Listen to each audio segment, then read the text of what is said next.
وعلى الطيبين الطاهرين. السلام عليكم ورحمة الله وبركاته. So we're going to look at Sura Al Kawthar, and it's probably one of the most phenomenal surahs of the Quran. Literally very short, just 3 ayat. Many of us know this surah very, very well because we recite it all the time in Salah. But in 3 ayat, it actually encompasses a lot, and encompasses life itself.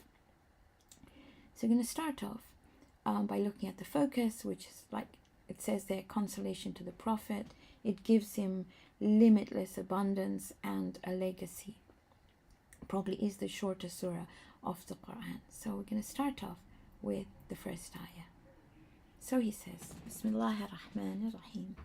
Inna. I'm not going to go to the history of this ayah. We will look at it near the end when we talk about Inna Shaniyaka Huwal Abtar. When it was revealed. So here it says, Inna, indeed we, A'ataynaka. Now, ata in Arabic is to grant. A'ataynaka is a bit hard, when I say hard, it's a bit stronger. Basically saying, indeed we gave you something that can only be given by Allah, that is exclusively divine. It's talking to the Prophet, it's talking to you and me as well. But let's look at the Prophet first.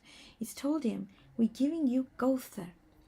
Kawthar comes from the word Kathara. Kathara is a lot. He could say, Inna a'tainaka al-kathir, but he didn't. He used the word Kawthar. The wow in Kawthar is much, much stronger than the ya. The Arabic verb pattern of Kawthar signifies like strength. So here you're talking about limitless positive abundance. So we have given you limitless positive abundance. Now this is in direct contrast to takathur, al-hakamut takathur. Takathur is completely different. Takathur, when you look at takathur, it's talking about it's actually negative abundance. It's talking about abundance that you're accountable for. It is talking about limited abundance. Here it is talking about limitless abundance. So the moment you think about Kawthar, limitless, positive abundance. Now let's just see what the Prophet was given. The first thing is Sayyidah Fatima as a legacy. This is talking about legacies, by the way. So it's given Sayyidah Fatima, and you will see at the end what happens, and we'll talk about the consolation bit as well. So Kawthar has Sayyidah Fatima. Kawthar is also known as the spring in Jannah. There are so many translations of this. The third thing that was given to the Prophet is revelation, or the Quran. The fourth thing is adhan. Fifth thing is salawat. There is ahadith. Him as a role model. If you look at what was given to him in Inshira and Duha, and we've talked about that, ease and Allah is with him all the time. There's consolation, there's assurance. But to me, when I look at this whole thing of Kawthar, and I look at the Quran and the Ahlul Bayt, then you also find this global ummah that the Prophet was given. It's a phenomenal legacy. If you went to any part of the world, I mean, you could go to a place where you didn't know a word of English. But if there was a Muslim who knew the Quran, who knew La ilaha illallah Muhammadur Rasulullah, who knew Salah, he just felt at home. That was you. That was your home. That's what the Prophet had. That is Kawthar. And especially when you went to an Ahlul Bayti gathering, it doesn't matter if you don't understand them at all. You have the Quran and the Ahlul Bayt. So the moment you think Kawthar, that's what you think. Remember, he was mocked for not having anything. Yatim, he was called orphan. He didn't have a family. He didn't have any wealth. And they even, okay, maybe I'll talk about it now as well. But because he lost his sons, they called him Abtar. Somebody whose name would never be remembered. The Quraysh mocked him. Here Allah is saying, Inna a'ataynaka al-Kawthar. We gave you so much limitless positive abundance given to us as well, by the way. So what are you supposed to do? Fasalli, pray, soften yourself. Now before, I'm going to go through some words so we understand them. Before Islam, if you wanted to soften and straighten a stick, you would use the word salli. The bones of an animal, especially a camel and a horse, softened before that animal gave birth. That was known as Salli as well. In a race, the horse that lost the race was known as a Musalli because he was softer, he was weaker. Salli basically is that which melts the heart. That's what it's talking about. So Allah is saying, Fasalli, is saying pray, but it is that prayer which will melt the heart. That's what he's trying to say. He's saying that prayer melts the heart. So he's saying, soften yourself with prayer. Li rabbika, soften yourself for your Rabb by praying salah, wanhar, and sacrifice. When the Prophet asked Jibreel what nahar was, Jibreel says, raise your hands for takbir. In other words, know that Allah is greater than anything or anyone. So let me just maybe paraphrase this. Soften yourself before your Rabb with gratitude, the gratitude of praying. Now, Nahar is tying him to Ibrahim, right? And Nahar is also known as clarity, something that is clear, something that is pure, and then it's a sacrifice as well. For example, a clear day is known as Nahar al-Yawm.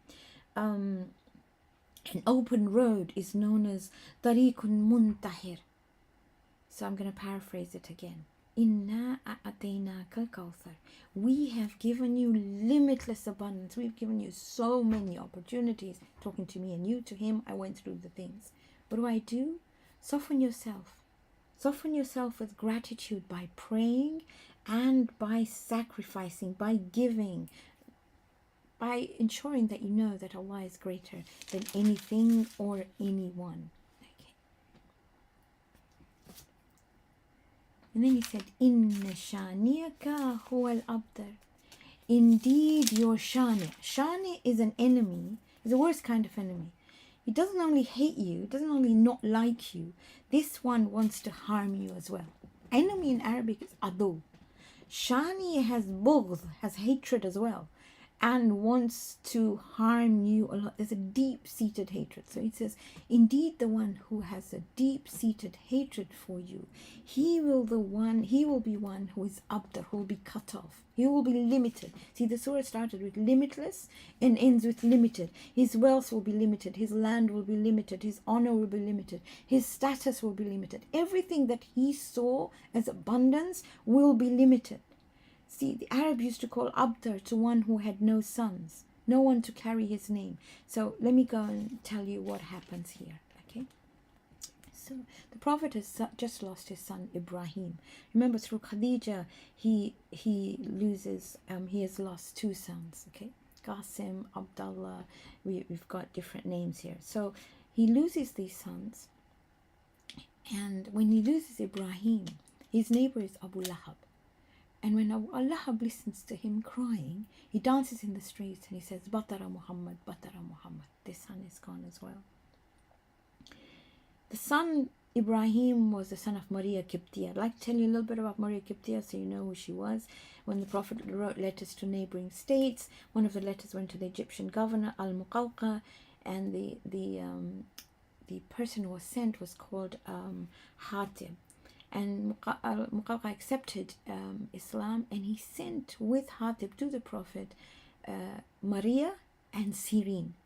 So Maria, not Maria, it's Maria. And Maria was married to the Prophet, and Sirin to Hassan ibn Thabit, who recorded the Quran. He also sent two donkeys, and this is extra information, Duldul and Ya'fur. The Prophet marries Maria, Maria. The other wives are very jealous, and he moves her to a small palm grove away from Medina, which is known as Aliyah. It's known as Mishraba or Mishraba Ibrahim. So he moves her there. But when her son was 18 months old, he died. So you can imagine how the Prophet felt. And there is As who went back to his gang, and they asked him, who are you talking to? And he said, with that abtar, the one whose name will not carry on. And here Allah is saying, Inna shaniyaka huwal abtar. So to you and me, there's a message. He says, if you feel threatened by someone, if you feel that somebody, you don't have to do anything. all you need to do is فَصَلِّ لِرَبِّكَ وَانْحَرْ. Soften yourself to human beings by praying to your Rabb, sacrifice, give away to human beings. In other words, obedience to the Creator and serving His creation, and He will deal with them. He will make them up there. Those that limited you, He will limit them, and He will make you limitless. So that in essence is Surah Al Kawthar. These two surahs are just absolutely phenomenal. So hopefully when you recite them, especially this one in Salah, it'll just bring different